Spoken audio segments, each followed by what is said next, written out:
नमस्कार दोस्तों, मैं सुनीता राजा सिंह महाविद्यालय सिवान से। आज हम हिंदी प्रतिष्ठा स्नातक द्वितीय वर्ष के चतुर्थ पत्र में संकलित नाटक लहरों के राजहंस इसके बारे में चर्चा शुरू करेंगे। पहला वीडियो रचनाकार के नाम का यानी उनके परिचय के बारे में होगा। इसके बाद अगले वीडियो में नाटक की कथा वस्तु और अन्य सारी विशेषताओं की चर्चा करेंगे। आज के इस वीडियो में हम लहरों के राजहंस नाटक के लेखक मोहन राकेश जी के बारे में बात करेंगे। मोहन राकेश जी का जन्म 8 जनवरी सन 1925 में अमृतसर में हुआ। इनका पूरा नाम मदन मोहन गुगलानी था, लेकिन मोहन राकेश के नाम से ही ये चर्चित है और उनको इसी नाम से जाना जाता है। इन्होंने कई विधाओं में लिखा है और कहानियाँ लिखी हैं, नाटक लिखे हैं, उपन्यास लिखे हैं, यात्रा वृतांत लिखा है, डायरी ये लिखते थे। इनकी आदत थी डायरी लिखने की, जो इनकी मृत्यु के पश्चात इनकी पत्नी अनीता राकेश के संपादन में वो प्रकाशित हुई है, मोहन राकेश की डायरी। और इनकी प्रमुख रचनाओं का अगर नाम देखें तो आप इनको लिख लें और इनको ध्यान रखें, महत्वपूर्ण हैं इनकी रचनाएं। उपन्यास में अंधेरे बंद कमरे, ना आने वाला कल, नाटक आषाढ़ का एक दिन, लहरों के राजहंस, आधे अधूरे, यात्रा वृतांत, आखिरी चट्टान। इन्होंने केवल 3 ही नाटक लिखे हैं, लेकिन नाटकों की दुनिया में एक नया पड़ाव माना जाता है मोहन राकेश को। इनकी शिक्षा दीक्षा यहीं से हुई। इसके पश्चात पढ़ाई के पश्चात इन्होंने जब जीवन यापन का प्रश्न आया तो अध्यापन कार्य किया और जालंधर में भी कुछ दिन पढ़ाया, दिल्ली विश्वविद्यालय में पढ़ाया। कई जगहों पर इन्होंने अध्यापन का कार्य किया, लेकिन इनका मन उसमें पूरी तरह नहीं रमा। फिर इन्होंने संपादन भी किया है, सारिका और नई कहानी पत्रिकाओं के संपादक रहे ये। लेकिन अंततः फिर ये स्वतंत्र लेखन को इन्होंने अपना लिया और पूरी तरह से अपने आप को समर्पित कर दिया लेखन में ही। इससे पहले हमारे इस चतुर्थ पत्र के पाठ्यक्रम में एक और नाटक जयशंकर प्रसाद जी का था, चंद्रगुप्त, जिसके बारे में भी मैंने बनाया है वीडियो। तो उस नाटक और इस नाटक लहरों के राजहंस, इनको पाठ्यक्रम में लेने का भी कारण शायद यही है कि भारतेंदु के पश्चात हिंदी नाटकों को जो एक महत्वपूर्ण पड़ाव मिला जयशंकर प्रसाद के यहाँ, फिर उनके पश्चात मोहन राकेश ने इन हिंदी नाटकों को एक नया पड़ाव दिया।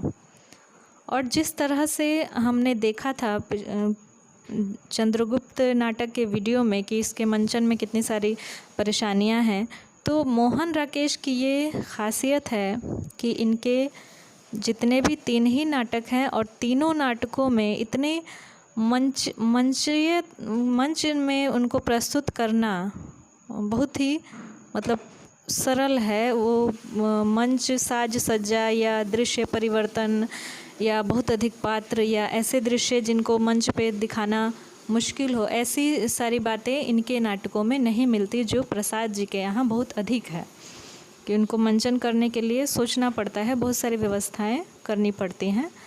और मोहन राकेश को नाटक लिखते तो थे ही, साथ ही जब मंचन होता था तो ये पूरी तरह से उसमें साथ साथ में भाग लेते थे। ओम शिवपुरी ने इनके नाटकों का मंचन किया है और उसमें ये बराबर साथ में रहते थे तैयारियों में, और उसके अनुसार फिर सुझाव भी देते थे कि इस तरह से करेंगे तो ज़्यादा अच्छा रहेगा, ऐसे करेंगे तो ज़्यादा अच्छा रहेगा। 3 नाटक हैं इनके, आषाढ़ का एक दिन, लहरों के राजहंस और आधे अधूरे, जिसमें कि आषाढ़ का एक दिन और लहरों के राजहंस ये ऐतिहासिक पृष्ठभूमि पर आधारित नाटक हैं, लेकिन ऐतिहासिक पृष्ठभूमि होने के बाद भी आज के यानी उस समय के जब ये नाटक लिखे गए अपने समकालीन यथार्थ को ये प्रदर्शित करते हैं। नाटक जो मानव के अंदर जो द्वंद्व है उसको ये उभारते हैं। और आधे अधूरे मध्यवर्गीय समाज के आधुनिक काल का परिवेश उसमें है, जिसमें पति पत्नी के संबंधों को दिखाया गया है। आधुनिक समय में कैसा परिवार हो गया है और क्या क्या उसकी परेशानियां हैं, क्या क्या विसंगतियां हैं, वो सारी चीज़ें उसमें दिखाई गई हैं। इनके किसी भी नाटक को देखें तो बहुत कम पात्र होते हैं और वो पात्र अपने आप में ही द्वंद्व में जीते हैं। चाहे वो आषाढ़ का एक दिन में जो मल्लिका है वो कालिदास की प्रेमिका है और कालिदास का इंतज़ार करती है। कालिदास के सामने प्रश्न है कि वो प्रेम को चुने या धन को चुने, जो उनको राजकवि बनाने की बात हो रही है उस नाटक में। तो मल्लिका के द्वंद्व को उसमें दिखाया गया है। इसी तरह से लहरों के राजहंस जो हमारे पाठ्यक्रम में है ये नाटक, इसमें नंद और सुंदरी दोनों के अंतर्मन की व्यथा और द्वंद्व को दिखाया गया है, जिसमें ज़्यादा नंद जो है वो ज़्यादा विचलित है और बेचैन है। उसके सामने दो मार्ग दिखाई दे रहे हैं, एक योग और एक भोग, यानी या तो बौद्ध धर्म में दीक्षित होके उस बुद्ध के मार्ग पर चलें या फिर गृहस्थ जीवन में अपनी पत्नी के साथ, सुंदरी के साथ भोग विलास का जीवन बिताएं। तो ये द्वंद्व उस नाटक में दिखाई दे रहा है। आधे अधूरे जो है इसमें जो सावित्री है वो अपने पति से खुश नहीं है, लेकिन फिर भी उसको ढो कर किसी तरह रिश्ते को ढो रही है। और ये दिखाया गया उसमें उसके पति के अतिरिक्त 4-5 अन्य पुरुषों को भी दिखाया गया है, जो कि एक ही व्यक्ति ने सारे पात्रों का रोल करना है। वो मोहन राकेश जी ने उसमें ये निर्देश दिया हुआ है कि एक ही व्यक्ति जो है वो 4-5 पुरुषों का चरित्र निभाएगा।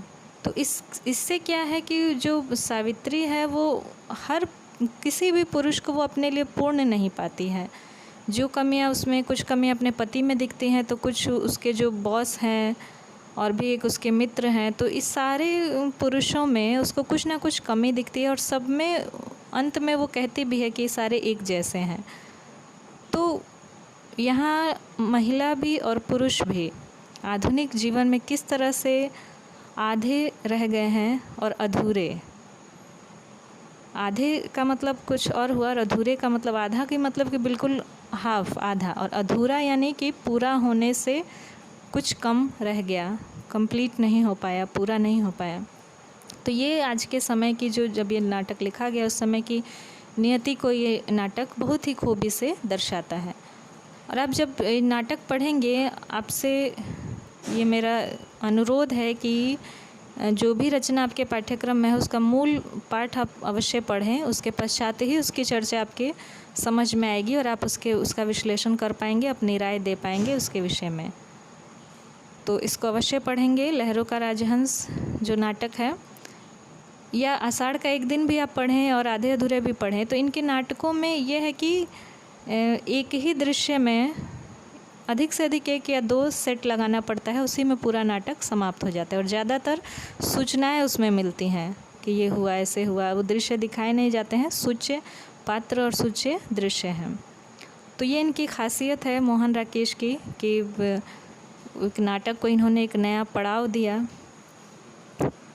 नई कहानी के प्रमुख लेखक माने जाते हैं कमलेश्वर, राजेंद्र यादव और मोहन राकेश की तिकड़ी मशहूर है।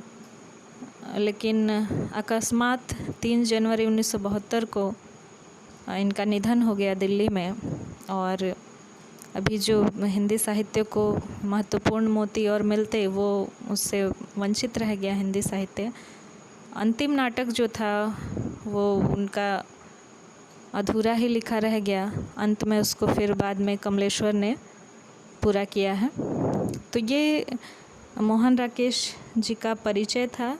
और अगले वीडियो में अब हम लहरों के राजहंस नाटक की कथा वस्तु पे बात। नाटक को मूल रूप से आप अवश्य पढ़ लें, बाकी अगले वीडियो में बताएंगे। धन्यवाद।